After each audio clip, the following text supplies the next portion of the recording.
What's up, everybody? Those who follow me on social media have seen the videos of our small group high school football in the gym here and all those snippets of videos. I figured I've gotten some questions about programming, this and that. Hey, what did we do with them?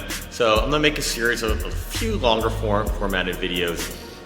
Nothing too crazy, a couple minutes here and there, but we'll make a series of them explaining some of the programming a little bit more in depth and how we came to do what we did with that small group. So with that small group, we would be anywhere probably between 3 to 6 people in that group at one time. Now these kids, they had to train with their football team yet too. They did skill work, some played other sports, so that we didn't have everybody there the whole time. We had a group of maybe 3 that were there consistently for every workout. And then we had probably 3 more that were intermixed. So that had to go into the programming. That you have to know what they're doing with their sport team. You have to know what sport they're playing in the off season.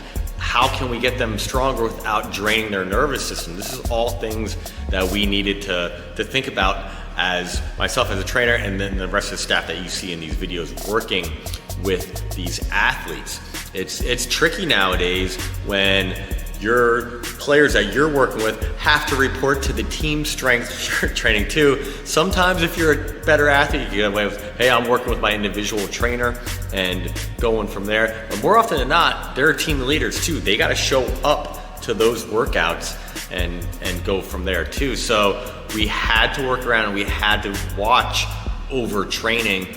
It was almost like programming. Some aspects we had to think about was really treating it almost like in season. So you saw ways that we would limit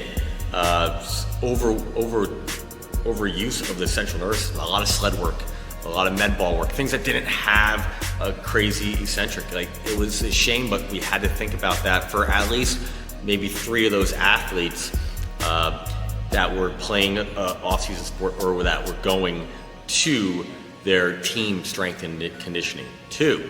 So yeah, a lot of those videos were filmed in the spring and earlier summer, and then summer camp they were all with their sports team. They're all with their football team. So we only had them for a short period of time. So that's the thing too. Us as a private gym, that's another thing you have to take into account. How much time are you going to have with these guys? What can you get done?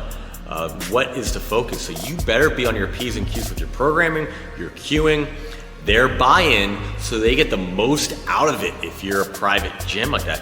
Hell, even if you are doing strength conditioning for that high school team, if you're with a health network like in this area, the major health networks do the strength conditioning with the sports teams around here.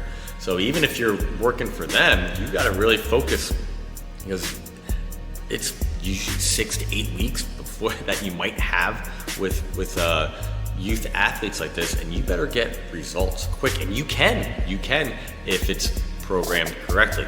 So a couple things that we need to think about, and I wanted to preface these videos with. Other than that was with our staff. I wasn't working with them every time. Some of the other trainers that you see in the videos weren't working with them every time. So the communication between the staff there, the buy-in of the programming from the staff had to be there for these athletes as well. So that's why it wasn't all my program. I took the lead on it, but then we had input from every trainer that worked with these people.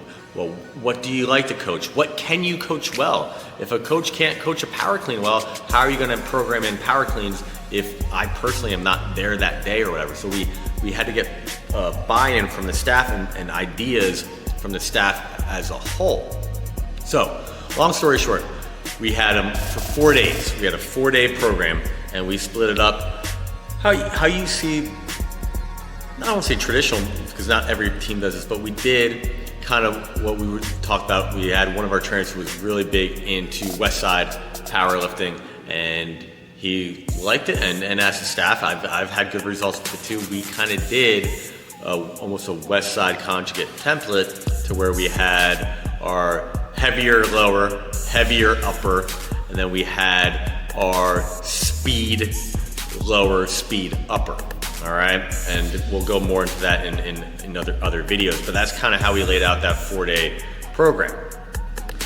From there, then also, these are high school kids. The level of general physical preparedness is very low nowadays with high school kids. We had one kid who was a tank. He could work out for days. But most often they don't have, like when I played, we were outside from a young age playing, we were doing, who knows, everything, right? So we had that general physical preparedness, the GPP, built up to where we could work out for hours on end and not be overly sore. We had that. Kids nowadays don't have that, right? So we had to think of a program of how to build up that GPP for them and just get overall health fitness in with them as well and get training volume in with them without killing them. So we wanted to be very efficient with our time. Eventually with our workouts, we wanted to get into time that everything was timed. Boom, boom, boom, boom. We had 7 minutes warm up. We had this for our maintenance. We had this for that. So that was where we wanted to get to eventually, and we did get there. That was awesome.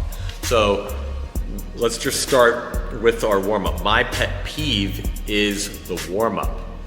I see it all the time, the dynamic warm-up these kids do nowadays, whether it's in the gym or on the field, it's half-assed. They're doing their world's greatest, throwing the arm up, leg kicks, no effort. There's no effort. I hate that. So what we did for our warm-up was put them on the clock. We had 7-minute warm-up. So I got this actually from Jim Wendler, who he trains high school, his local high school team strength trains them.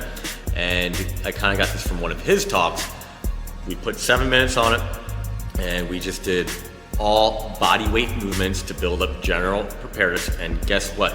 Doing these body weight movements got the core temperature up for warm-ups, but also, I said, got their GPP up as well. So even on days where we were squatting, we might not have done hundreds of bodyweight squats, but we threw in push-ups in as a warm-up. So say it was our lower body day. So our 7-minute warm-up was probably something like 15 push-ups, 5 pull-ups. Kids can't do pull-ups. 5 pull-ups, and then it was like an upper body or a lower body mobility, maybe like a groiner type of thing. If you ever follow Joe DeFranco, something like that, maybe 10 groiners or something like that. Okay, do that as many rounds that you could get of that in 7 minutes. All right, so we hit mobility, we hit strength, pull up, full range of motion, so they're getting overhead mobility, right? So we're building the GPP up, we're building mobility yet, and then we're getting some conditioning, and they're huffing and puffing by then in the warm-up. And that was a focused warm-up. Again, my biggest pet peeve is these bullshit dynamic warm-ups where there's no focus and they're the world's greatest. You ever see a kid do a world's greatest? Jumping the arm up. It's horrible. All right. So this really focused them on a good proper warm-up and got them going and build up their GPP. All right. I'm just trying to see where I want to end this video and start for the next one.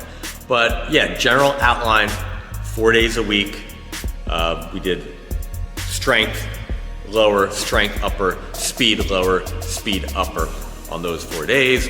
The warm-up, my major focus for them. And then, like I said, the things you have to take into account. Your staffing, who's running the workouts, how are they queuing, what are their strengths in?